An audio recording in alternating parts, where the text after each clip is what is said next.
for joining us for this iteration of MOCA Contemporary Dialogues. My name is Amanda Kovac, and I'm the Curator of Education here at MOCA, and I'm also a Mexican-American artist. It's important for me to add that distinction in this introduction, as that is the question being discussed. What it means to be a Hispanic in America today, and that's actually a perpetual state of inquiry in which I and so many others live. Before I delve into my own existential crises, let me introduce our moderator, and also let me thank the City of North Miami for their continued support. Antonio Martinez was born in Rio Piedras in Puerto Rico and grew up in the south of Bronx in New York.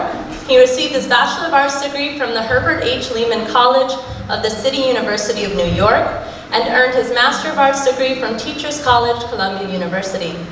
Mr. Martinez retired from Miami-Dade County Public Schools, where he served for 35 years, thank you, in many administrative positions such as District Director for the Office of School Operations, Director of Adult and Technical Education, Director of Alternative Education, and was the founding principal of Robert Morgan Technical Educational High School.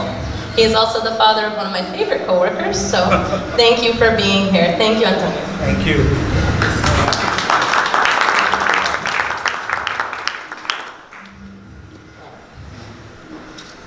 Good evening. This works? It works, right? Good evening. And thank you for coming. And first and foremost, let me thank the Museum of Contemporary Art North Miami for this wonderful opportunity to be part of this experience. And as a former educator, we celebrate a lot of these activities in our schools. So it was really a surprise that my daughter says, "Pop, I need you to be part of this process." And I'm very pleased to be here. And I'm really pleased to meet with these interesting individuals that you're going to get to know this evening.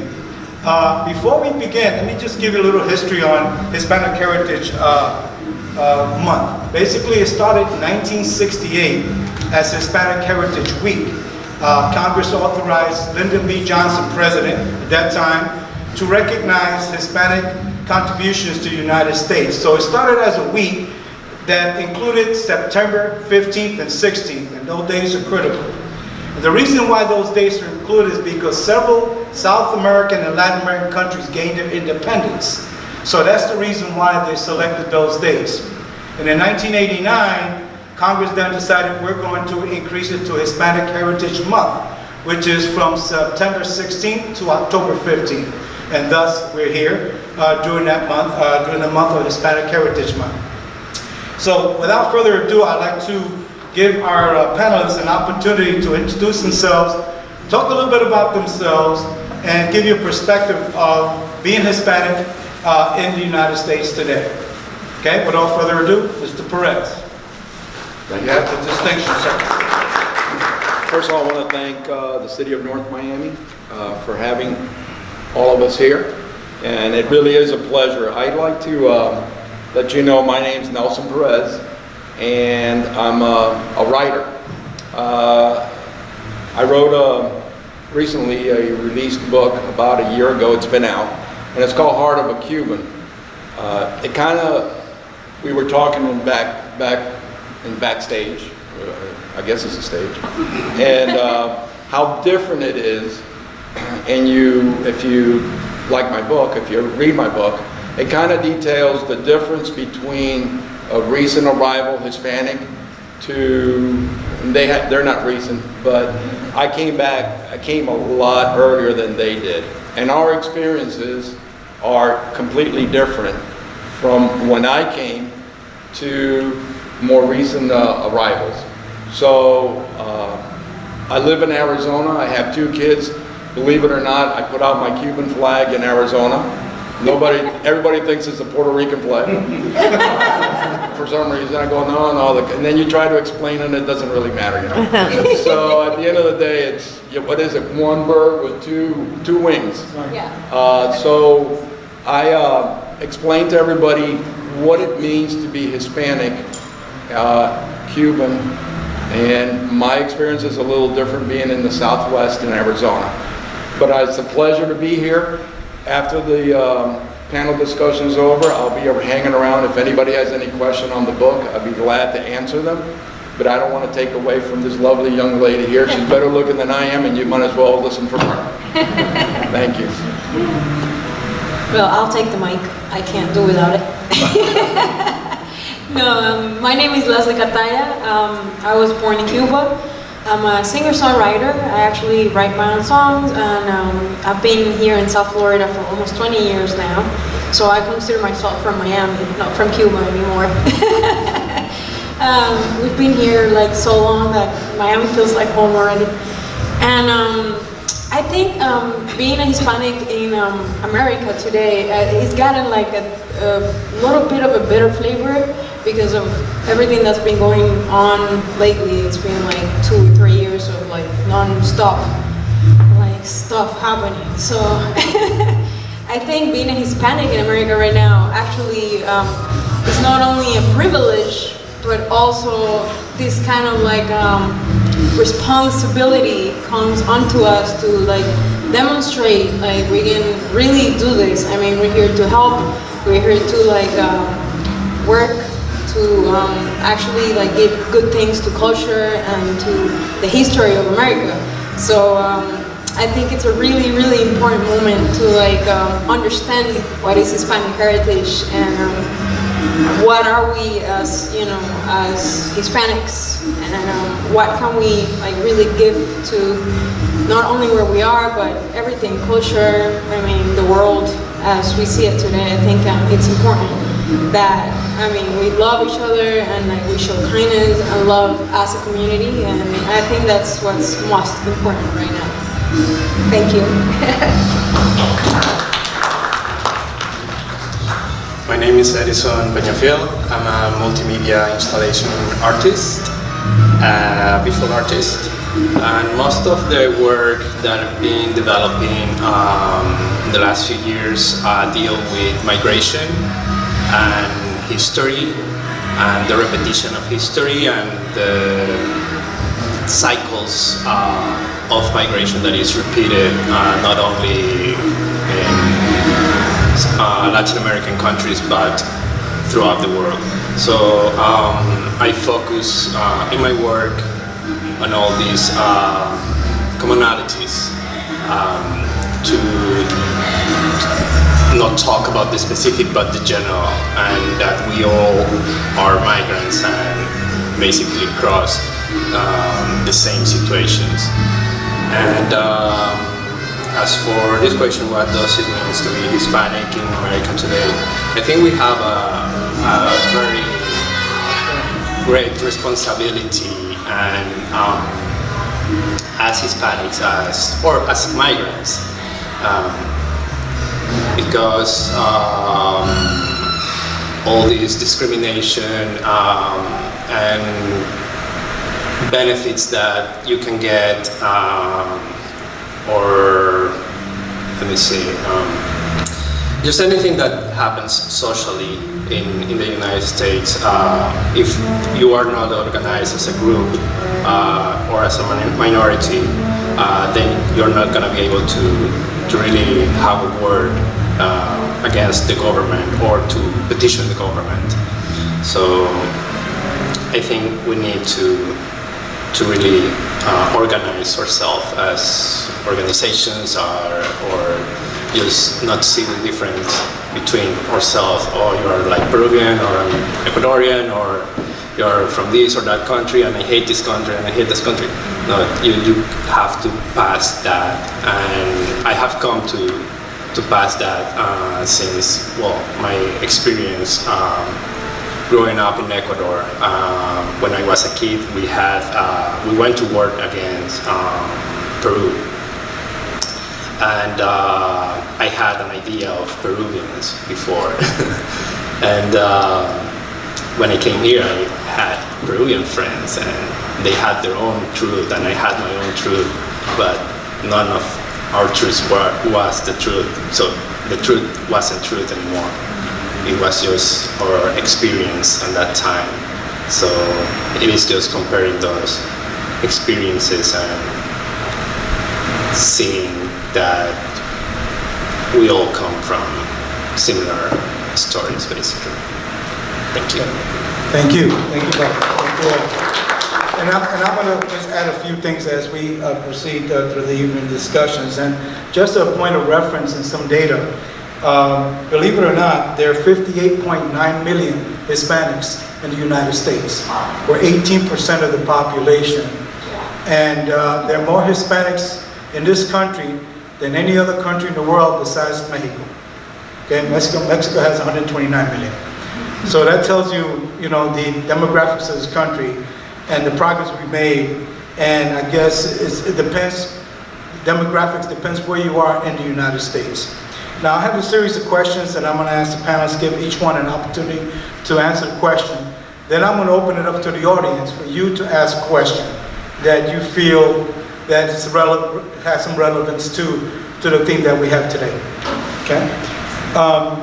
To the panelists. Nelson, I guess you're the first one. Okay? I guess, all right. What challenges have you faced and you feel by being Hispanic?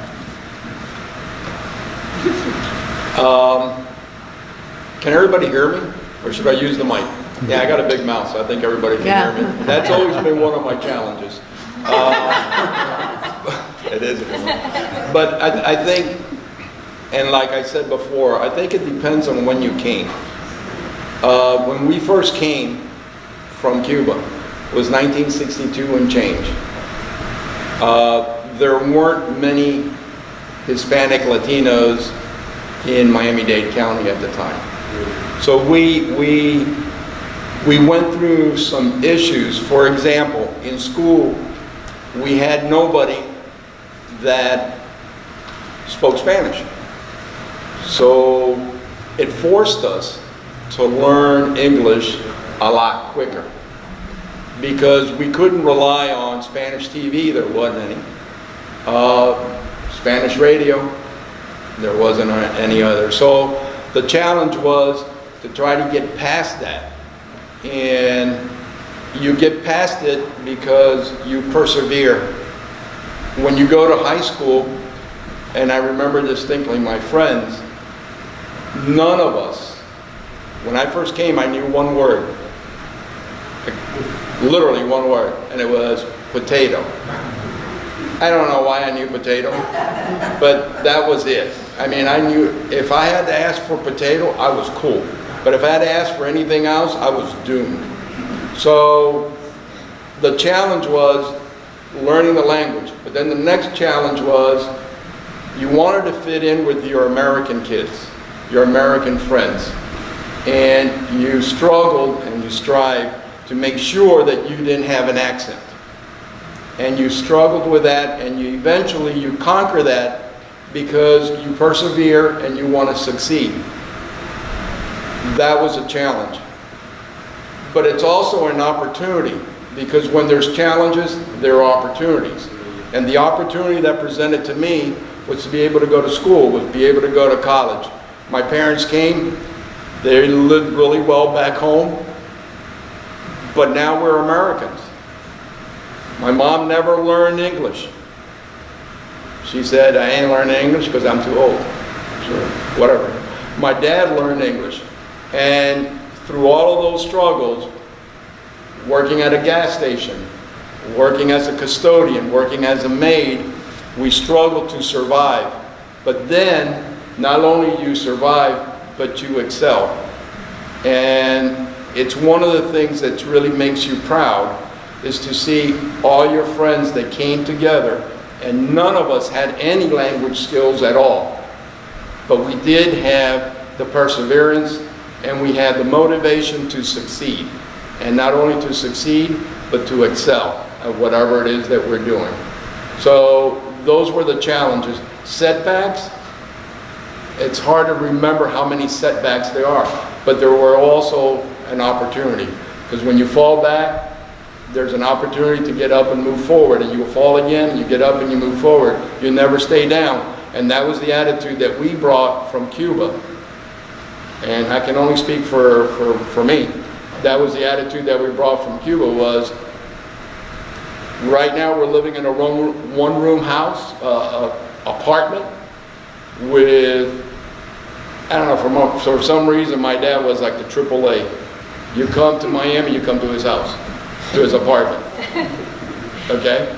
And we come from a small town, and literally the mayor, the priest of the town stayed with us. And those were all, looking back now, those were all really terrific times that set who you are. And we've been able to move that forward to my kid, and she'll move it forward to her kids, and so forth and so on, because you persevere, but we never, ever lose our roots. Thank you. I'm an American, but I'm a Cuban. I listen to rock and roll, but I listen to less. I read American books, but I love my Cuban history. And it's because we are who we are. No matter where you put your head, you're always a Cuban. But doggone it, you live in America, you assimilate, and you do the best for this country that you can. Thank you much. Thank you. Leslie? And Leslie reads my books because I listen to her. That's right. See, I read American books and Cuban books. Well, I think setbacks, there are always setbacks. I mean, now we talk about, like being a woman in this industry, it's really hard. In any industry, I think, but especially in music, it's hard. And when I remember when I came from Cuba, actually, I studied music in Cuba. I didn't work in Cuba at all. Like, I never worked. I came here, and it was the first time I actually had a job. In Cuba, it's not like here. Like here, Americans are used to like maybe go to school and work at the same time, or I don't know, have a part-time. Like, it's part of the culture. But for Cuba, that's not it. It's like you study your whole way, and then when you're graduated, then you start working. Like, there's no part-times or like that kind of culture. So for me, the beginning, I think that was like the hardest thing. I actually had to get a regular job. Like, I mean, we were coming here the first time I was alone in New York. And what hit me the most was the cold. I mean, I'm a tropical person. Like, don't get me wrong, I love New York, but I can't live there. Because I won't be able to take the whole winter. I can't stand it. So I lived there for like 6 months, and I said, you know what? At that time I said, I want to be a jazz singer so bad. Like, I love Cuban music, I love American music, I love music from Latin America. I'm like into any and all the music from the world. But at that point in my life, I said, I want to be a jazz singer. That's what I want to do. So I want to go to Berkeley. I want to study jazz. That was like my main focus. I want to do a master's. After those first 6 months, I said, I think being a jazz singer can't wait. And I'm going back to Miami because I can't take the cold. I just can't take it. And now, if you look at me, I'm here at Jazz at MOCA. And I did not go to Berkeley or actually stayed in New York. So life has like its own way of presenting things and actually giving you things. And sometimes I feel like as Hispanics or as people in general, like what we see as like a bad thing could actually be a really good positive thing. So it just depends, like the way you look at it makes the whole difference. Because I came to Miami, I actually held a job here too, a side job. I was working for like 6 months, but after those 6 months, I started performing in little places, and I started like finding my way through. And finally, we started forming Palo, and we've performed at like the top jazz festivals in the whole world. We've been to Europe, we've been to Latin America, and I'm actually a jazz singer. So it turned out to be perfect, and what we thought it was like what I thought at that time that was going to be a bad thing for me or a problem turned out to be a really positive thing. So I just see it that way. I think it happens to all of us, but my experience is that we're always able to like turn things around, and I think that's what's most important about the experience. Thank you. Thank you. I think as a migrant and undocumented migrant, the challenge was education. being able to go to school, or well, I got to finish my high school here, but being able to afford college education was very, very difficult. And even though I could have gone, I had to pay like 3 times the cost of just out-of-state fees, basically. And well, the challenge was just wait for a certain period of years to be able to have the documentation and also, well, be able to apply to FAFSA, whatever financial aid I could earn or have available for me. And yeah, I think DACA, the Dreamers, is a really great program because it's for undocumented kids that were brought without knowing to the States. And they didn't have any fault in it, but they're so part of this community or wherever they grew up that it's very difficult for them to go back to whatever country they're from. I see it as a loss for this community in the United States because you have someone that wants to stay here, wants to be productive here, wants to get an education, and it's just investing in someone. You're gonna get that back in your taxes or whatever. It's just a very basic move, I think, from the government in allowing people just to go to school, which is a basic right in many countries around the world. Thank you. Thank you. That was very profound. Just to give you a little more data as we proceed. The states with the highest Hispanic populations. We have Los Angeles County, California, actually counties, I'm sorry. Los Angeles, California, with 4.9, which is 49% of the population of Los Angeles are Hispanic. Harris County, Texas, which is 2 million, 43%. And Miami-Dade County, Florida, which is 69% of the population are Hispanic, here in Miami-Dade. So I just wanted to give you some bit of information as we proceed, at least as we progress to this discussion. Okay, another question that I'd like to ask our panelists is, have you ever faced a time in your life where being Hispanic put you at an advantage or disadvantage? And if so, when and how? Nelson? I shouldn't have sat here, you know? Exactly. I got to sat over All right, there. I'll tell you what. Let me start there. Go right ahead, please. Well, advantages and disadvantages are all, in my opinion, is the way you look at anything. Everything is an advantage if you want it to be, or if there are disadvantages, it could become a crutch to not doing something or not succeeding. So I never looked at anything as a disadvantage. I always look at everything as an advantage. And for me, the advantage was that I'm bilingual, that I can read, write in 2 languages, sometimes not so good, but at least I can communicate. So as far as an advantage, it's hard for me to say that being Hispanic is an advantage, and definitely it's not a disadvantage. I think I look at myself that I have enough confidence that I can do anything with anybody of any race, culture, ethnicity, I don't care. Because I'm a positive person, and there's no instance where I've found something to be a disadvantage. What it is you work a way around it, and you turn it into your advantage, but don't use it as a crutch. And unfortunately, there are people that say, well, you know, I'm Hispanic, so, you know, it's difficult for me. No, it's not.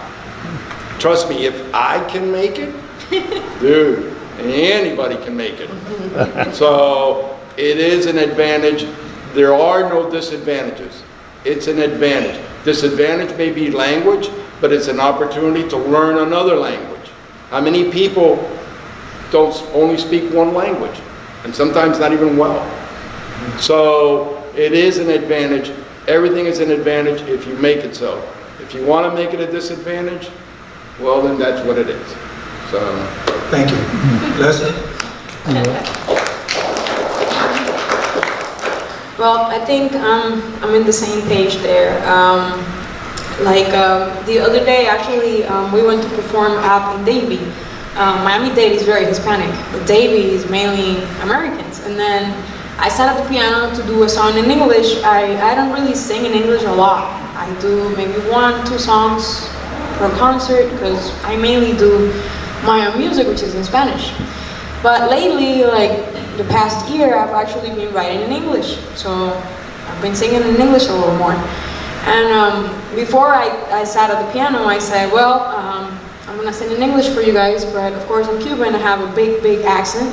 So I hope you guys like it. And after the concert, somebody said to me, that's the last time that you would actually say that you have an accent and say I'm sorry for it, because your accent sounds so cool. So like, see, that I thought maybe is a disadvantage to have an accent, actually people love it. So that's where it comes, that some things that you might think, oh no, like I don't want to do it because it might sound weird, or like whatever, what if people don't like it? Well, it turns out sometimes the things that make it unique is what people actually like. So that's where you see that a disadvantage could become actually an advantage. Thank you. Thank you.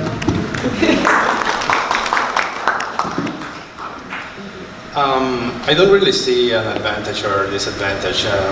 Well, being for the last 17 years here in South Florida, I think it's just the way it is. We're Hispanic, there's a bunch of Hispanics here, and just speak Spanish. And just go to the store, to the restaurant, to Sedano's, Presidente, whatever.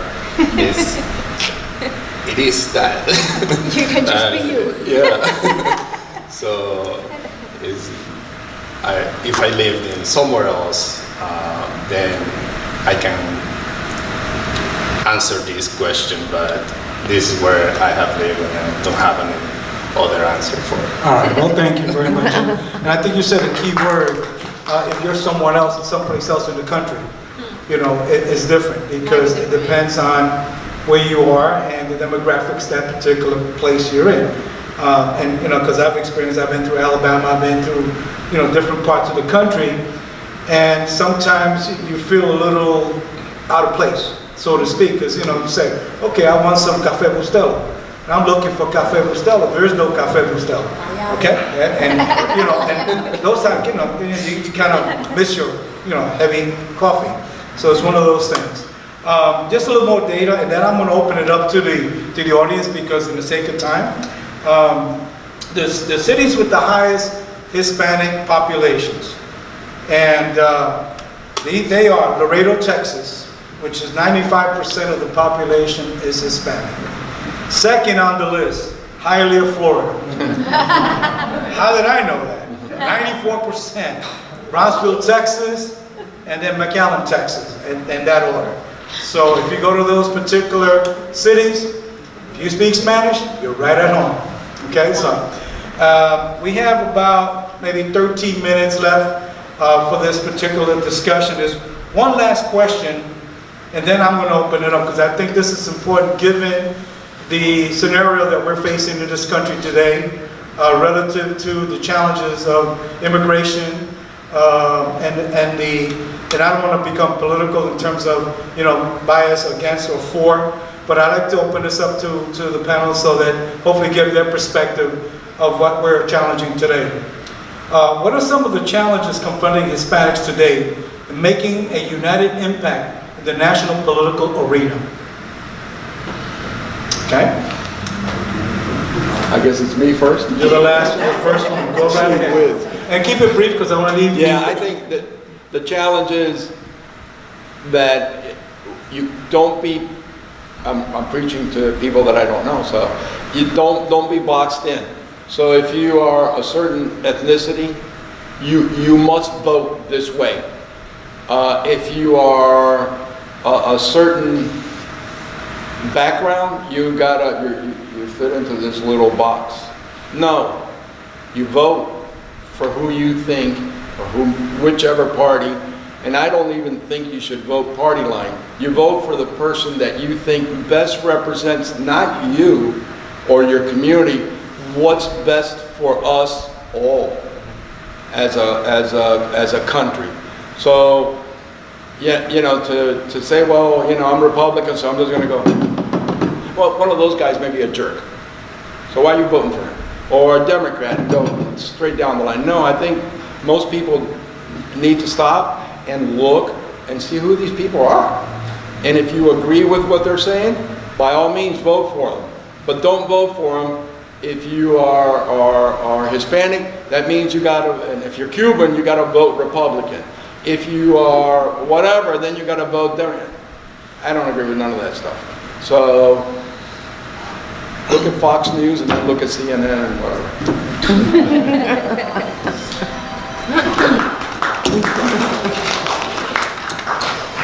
Well, politics isn't my strong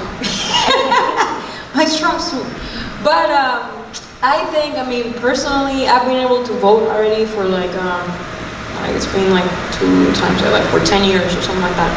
And I remember when I did not have the ability to vote, and I thought it would be so cool that I could actually vote for the people that I felt like would be better for the country. So to me, I think like the #1 thing is education. We need so much education today for younger people, for even older people, for like people that maybe don't get enough news or like different types of news. I mean, I think basically we just need to educate a lot more. Like generally, we need better perspective on like what are these people doing with the country and why are they doing these laws and who are they and why are they doing it. I just think it like we need to take up a little more and take responsibility a little more for things that happen in the country. Thank you. Just adding to what you guys said, it's also organizing, as I said before. Correct. Participating, being an active member of a community, and just organize and protest, elaborate to protest about any issue that you need fixed. Just go for education and migration. Those are my strong things. Thank you. Thank you. And on that note, and I felt that as Hispanic, we need to have a united front. We have to have a platform. And in the fact that we're spread out in this country, demographically, there has to be a mechanism in place for us to be able to get together and have a common goal and have a platform in which to present our needs, because it's very important that the country understands, you know, what it is to be Hispanic.